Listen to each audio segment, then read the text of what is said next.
Dalaygon ang Diyos, maigsuon niya nata sa second to the last part of our Bible reading.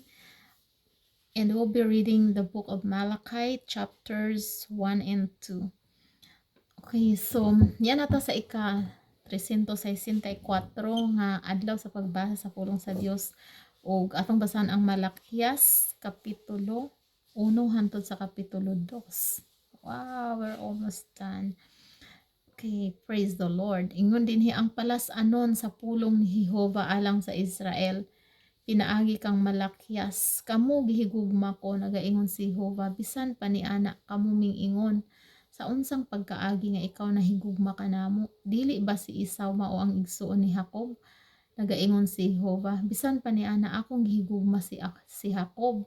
Apan gidumtan ko si Isaw ug gihimo ko nga biniyaan ang iyang kabukiran ug akong gihatag ang iyang panulundon ngadto sa mga irong ihalas sa kamingawan.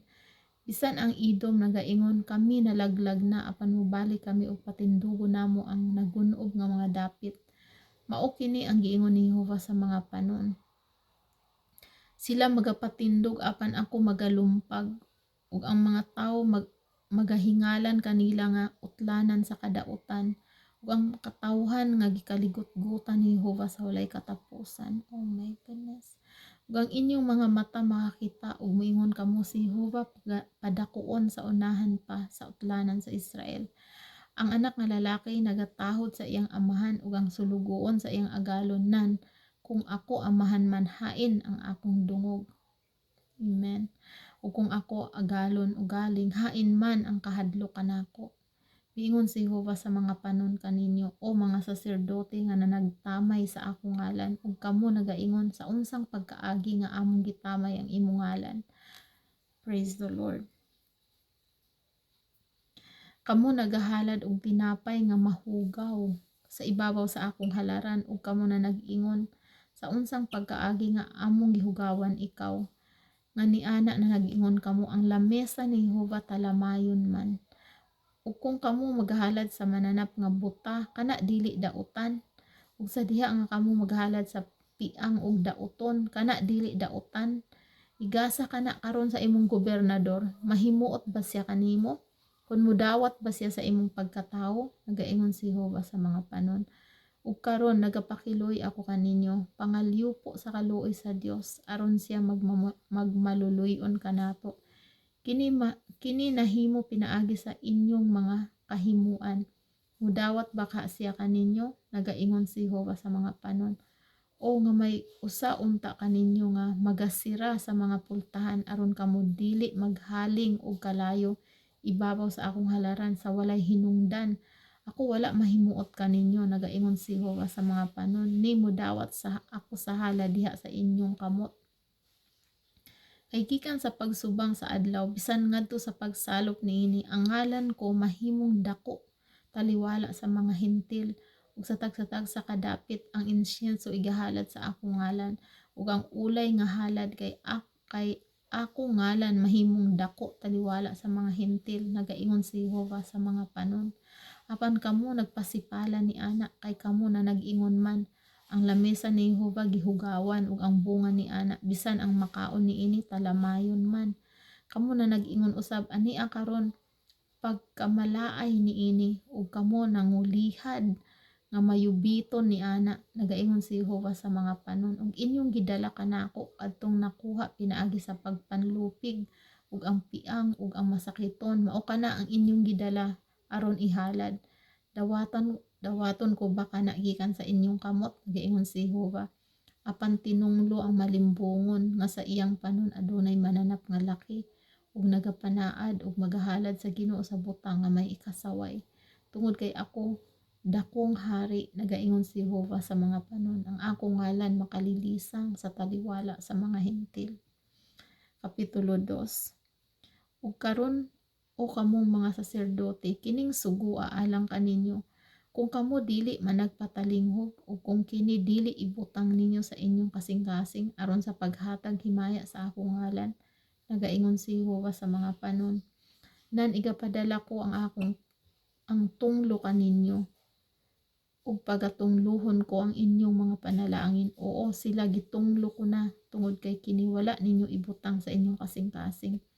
Ani karon akong pagabadlungon ang inyong kaliwat ug hapulasan ko og kinalibang ang inyong mga naong. Oh my goodness.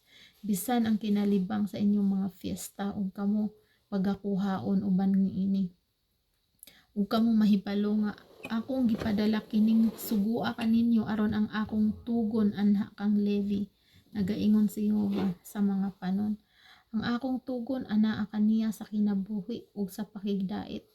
Ug sila gihatag ko kaniya aron siya mahadlok ug siya nahadlok kanako ug mitindog nga may nga may matinahurong kataha sa akong ngalan.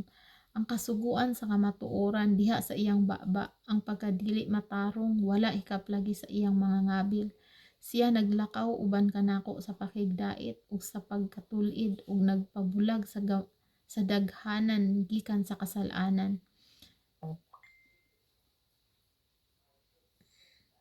Kay ang mga ngabil sa saserdote magatipig unta sa kahibalo ug pangitaon unta nila ang kasuguan diha sa iyang baba kay siya mao ang sinugo ni Jehovah sa mga panon. Apan kamo mingtipas gikan sa dalan, kamo ang nagpapangdol sa daghanan diha sa kasuguan. Inyong gibulingan ang tugon ni Levi, nagaingon si Jehovah sa mga panon. Tungod niini kamo gihimo ko nga talamayon ug mahugaw sa atubangan sa tibuok nga katawhan sa diha nga kamo wala magbantay sa akong mga dalan kundili adunay pagpasulabi hinuon sa mga tawo mahitungod sa kasuguan. Wala ba kitay usa lamang ka amahan? Dili ba usa lamang ka Dios ang nagbuhat kanato? Ngano man nga maluibon ang tagsa-tagsa kanato batok sa iyang igsuon sa pagpasipala sa tugon sa atong mga amahan. Ang Huda nagmaluibon ug ang dalumtanan gibuhat diha sa Israel ug diha sa Jerusalem. Kay ang Huda nagpasipala sa pagkabalaan ni Jehovah nga iyang hinigugma ug naminyo sa usa ka anak nga babaye sa Dios nga dumuluong. Putlo ni Jehovah ang tawo nga magabuhat niini. Siya nga nahigmata ug siya nga nagatubag gikan sa mga balong-balong ni Jacob ug siya nga nagahalad sa halad ngadto kang Jehovah sa mga panon. Ug kini usab inyong gibuhat sa mga luha. Tabunan ninyo ang halaran ni Jehovah uban ang paghilak ug uban ang pagpanghayhay. Sa pagkaagi nga siya wala na magtagad sa halad ni pagadawaton kini sa maayong kabubuton gikan sa inyong kamot. Apan kamo nagaingon ngano man tungod kay si Jehovah nagpamatuod sa taliwala nimo ug sa asawa sa imong pagkabatan-on batok kang kinsa ikaw nagmaluibon bisan matuod nga siya maoy imong kauban ug ang asawa sa imong tugon. Ug wala ba siya maghimo og usa bisan siya adunay nahabilin sa espiritu ug ngano nga usa siya nangita og Dios nung kaliwat. Busa magbantay kamo sa inyong espiritu ug ayaw itugot nga adunay usa nga magbuhat sa pagkamaluibon batok sa asawa sa inyong pagkabatan-on. Kay gidumtan ko ang pagbinulagay, nagaingon si Jehovah ang Dios sa Israel. Ug kaniya nga nagtabon sa iyang bisti pinagi sa pagpanlupig, nagaingon si Jehovah sa mga panon. Busa magbantay kamo sa inyong espiritu aron kamo dili magmaluibon. Praise the Lord. Gipakapoy ninyo si Jehovah sa inyong mga pulong bisan pa ni ana kamo na nag-ingon giunsa namo ang pagpakapoy kaniya. Ni ana kamo na nag-ingon ang tagsa-tagsa nga nagabuhat og daotan maayo man sa atubangan ni Jehovah ug sila hikahimot-an niya kunhain man ang Dios sa hustisya. Oh, praise the Lord. So mana mga igsoon,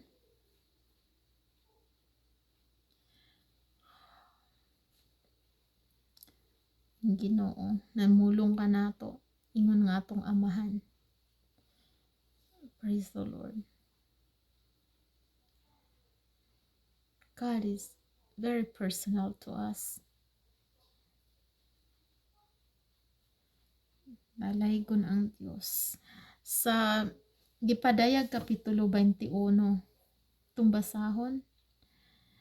Ug unya nakita ko ang usa ka bag-ong langit ug ang usa ka bag-ong yuta, kay ang unang langit ug ang unang yuta nangahanaw naman, ug ang dagat wala na. Ug nakita ko ang balaang syudad, ang bag-ong Jerusalem, nga nanaog gikan sa langit gikan sa Dios, gitagana maingon sa usa ka pangasaw-unon nga gidayan-dayanan alang sa iyang pamanhunon.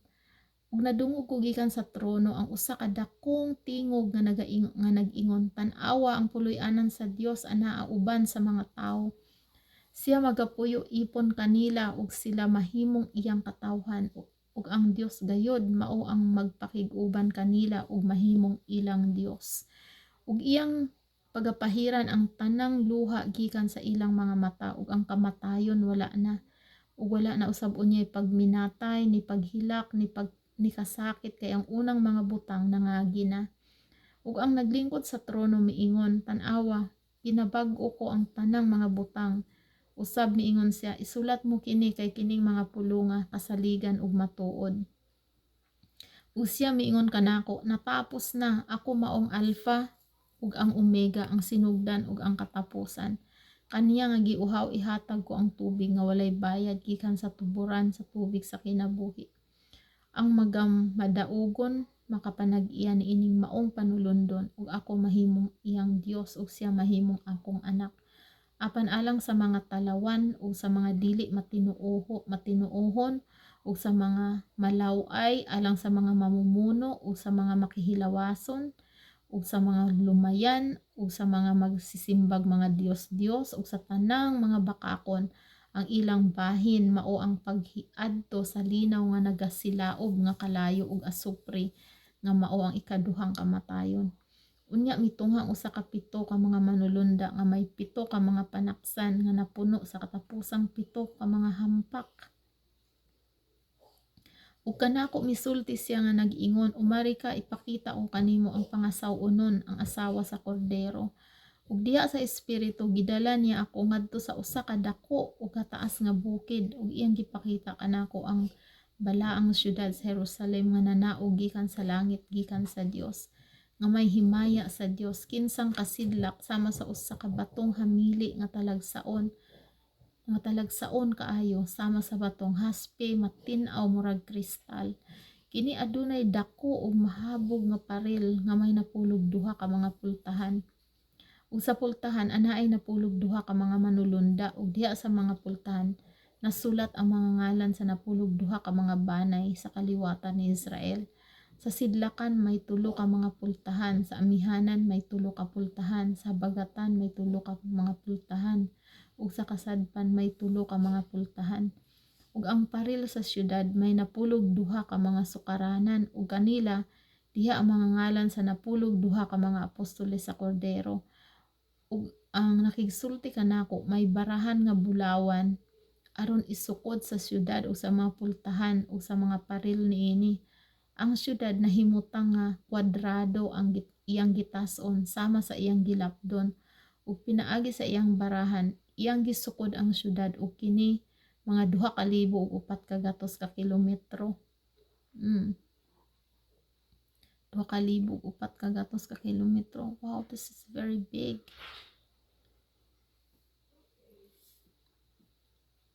Parehas ang iyang gitason ug ang gilapdon ug ang kahabugon.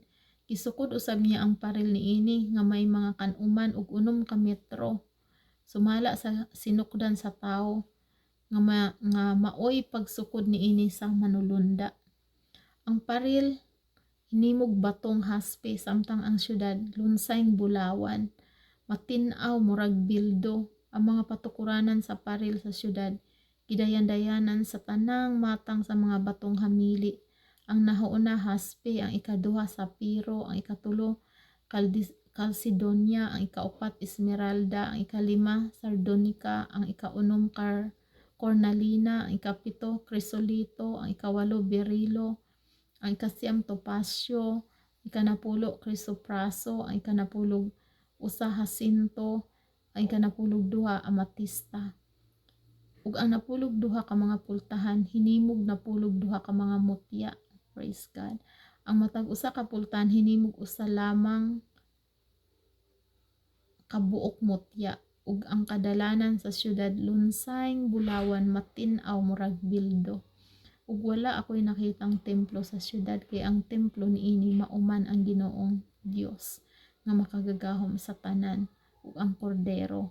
Ug ang syudad wala na magkinahanglan og adlaw o bulan sa pagdan-ag kaniya, kay ang himaya sa Dios mauman ang iyang kahayag ug ang iyang suga mauman ang kordero. Pinaagi sa kahayag sa syudad, managpanglakaw ang mga nasod ug ang mga hari sa yuta managdala sa ilang himaya ngadtod niini.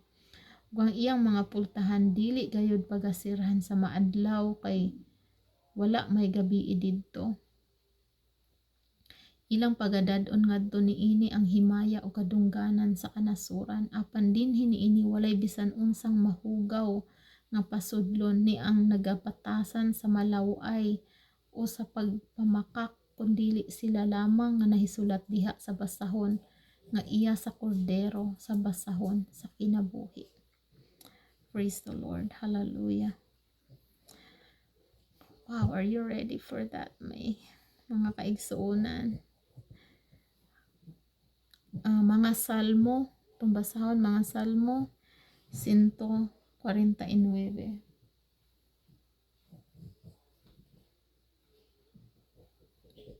Okay, nag-ingon dinhi, daygon ninyo si Jehova, panag-awit kamo kang Jehova og bag-ong alawiton, ug ang iyang pagdaig diha sa katilingban sa mga balaan.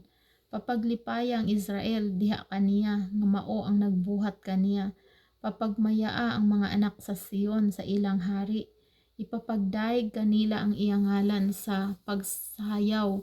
Paawita sila sa mga pagdaig kaniya uban ang gagmay nga tambor ug alpa.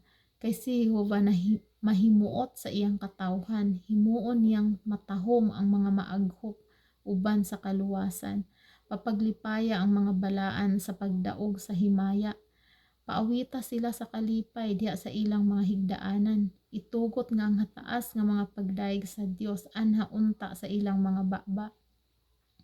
Ug ang espada nga duruhay sulab sa ilang kamot aron sa pagpanimalos sa mga nasod ug sa mga silot diha sa ibabaw sa mga katawhan, aron sa paggapos sa ilang mga hari sa mga talikala ug sa ilang mga harianon sa mga talikala nga puthaw, aron pagabuhaton kanila ang paghukom nga nasulat. Kini mao ang kadungganan nga nabatunan sa tanan niyang mga balaan. Daygon ninyo si Jehova. Praise the Lord. Ug dinhi maigsuon sa mga panultihon, kapitulo 31, versikulo 10 hangtod sa 24. Itong basahon. Kinsay makakaplag sa usa ka babae nga takos, kay ang iyang bili labaw pa kaysa mahal nga bato. Ang kasing-kasing sa iyang bana nagasalig kaniya ug siya wala makulangi sa ganansya. Siya nagabuhat kaniya sa maayo ug dili sa dautan sa tibuok nga mga adlaw sa iyang kinabuhi. Praise the Lord. Siya nagapangita og balhibo sa karnero ug lanot sa lino ug sa kinabubuto nagabuhat uban sa iyang kamot. Siya sama sa mga sakayan sa patigayon. Siya nagadala sa iyang tinapay gikan sa halayo. Siya mubangon usab samtang gabii pa ug nagahatag sa kalan-on sulod sa iyang panimalay. Ug ang ilang mga buhat alang sa iyang mga sulugoong dalaga. Siya nagahuna-una og usa ka baol ug nagapalit niini. Uban sa bunga sa iyang mga kamot siya nagatanom og usa ka parasan. Ginabaksan niya og kalig-on ang iyang mga hawak ug ginapabaskog niya ang iyang mga bukton. Siya nahibalo nga ang iyang baligya makaganansya, ang iyang lamparahan dili mapalong sa pagkagabii. Kinabutang niya ang iyang mga kamot sa bilikan ug ang mga kamot nagapugong sa kalinyasan. Ginatuyod niya ang iyang kamot ngadto sa mga kabos. Oo, nagatunol siya sa iyang mga kamot ngadto sa mga hangol. Sa dili mahadlok sa niebe, siya dili mahadlok sa niebe alang sa iyang panimalay, kay ang iyang sulod balay gibistihan sa mapula. Siya nagabuhat alang sa iyang kaugalingon ug mga alfombra. Ang iyang sapot lino nga manipis o purpura. Ang iyang bana inila diha sa mga ganghaan, sa diha nga siya molingkod uban sa mga ansyano sa yuta. Siya nagabuhat og mga sapot nga lino ug nagabaligya kanila ug naghatod og mga bakos ngadto sa mga magpapatigayon. Praise the Lord. Hallelujah. Wow. Ang babae nga takos. Sa mga igsuon, kung naata sa atong Ginoong Hesukristo, nangalagad ang mga kababayenan sa atong Ginoong Hesukristo, kita mga igsuon ng mga babaeng takos nga mahimong asawa sa mga kaigsuonan nga na kalalakinan nga takos sad mga igsuon nga makapangasawa sa mga babaeng takos. Takos sa takos, nahimong takoskos. Di may sumalipayon, di ba? Ang mga takos ipot pasabot nga masaligan nga mga tao nga dili mga buang, mga tao ba nga ang ilang hunahuna mga maayong butang lang ang ilang buhaton, mga butang nga maghatag og himaya sa Dios. So dalaygon ang Dios mga igsoon sa walay katapusan ug itong pasalamatan ang Dios. Ginoo, daghan salamat sa ngalan sa among Ginoong Hesukristo nga ikaw Ginoo ang nagpahaluna sa tanang butang sa among mga kinabuhi. Ikaw naghimong takos kanamo Ginoo, alang kanimo ug alang sa among mga bana o alang ang bana alang sa ilang mga asawa.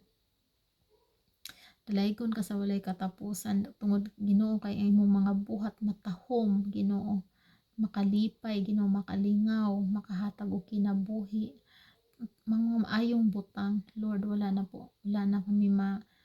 kami Ginoo nga mapangayo pa Ginoo, wala nang hahanapin pa Lord kung kami Ginoo magsubay sa imong mga pulong tungod kay we are all provided na kanimo Ginoo ang tanan Ginoo. Hallelujah. Nahanggid sa nimo ang tanan, so wala na may panghitaon pa Ginoo sa among kinabuhi. Kay kung kami mahadlok na ka Ginoo nga maghatag kanamo og comfort Lord, na ka Ginoo nga mag-protect kanamo sa tanan nga panahon. Kung kami nagutom na Ginoo, ang imong provision, mga pagkaon Lord sa among mga kalawas o bisan pa pagkaon sa among mga kalag Ginoo, imong pulong imong gipasabot aron dili mi mga hadlok, imong pasabot Ginoo aron nga dili kami magalakat dining kalibutan nga purag mga buta, mga bungol Ginoo. Tagaan mo kami Ginoo og senses Lord. You made our senses alive in the spiritual world. Aron Ginoo ma-appreciate namo ang tanan nimo nga mga buhat, imong katahom Ginoo sa imong pagkabalaan. Hallelujah. Hallelujah, Jesus. Hallelujah. Hallelujah, Lord. Hallelujah. Takos ka Ginoo nga himayaon. Takos ka Ginoo sa mga pag-ambahan. Takos ka Ginoo sa among mga pag-ampo, sa among mga pagdaig, Lord. Hallelujah. Daghan salamat Ginoo sa puloy-anan nga imong andam para kanamo sa matahom nga Ginoo nga matahom Ginoo nga balay nga imong giandam kanamo tungod sa imong paghigugma kanamo Ginoo. Daghang salamat Lord. Kanimo ang himaya ug tungog ug gahom Ginoo sa walay katapusan. Amen ug amen. May isuon daghang salamat sa paminaw sa pulong sa Dios. Hantod sa sunod natong pagbasa, the last reading nga atong buhaton dinhi sa Connect to God through His words. Kini yung igsuon og higala sa pagpangalagad sa atong buhi nga Dios, sa atong Ginoong Hesukristo. Sister Luz Lilo Quispe dinhi sa Stockton, California, USA. Hantod sa sunod natong pagbasa sa pulong sa Dios dinhi sa atong page Connect to God through His word. Bye bye.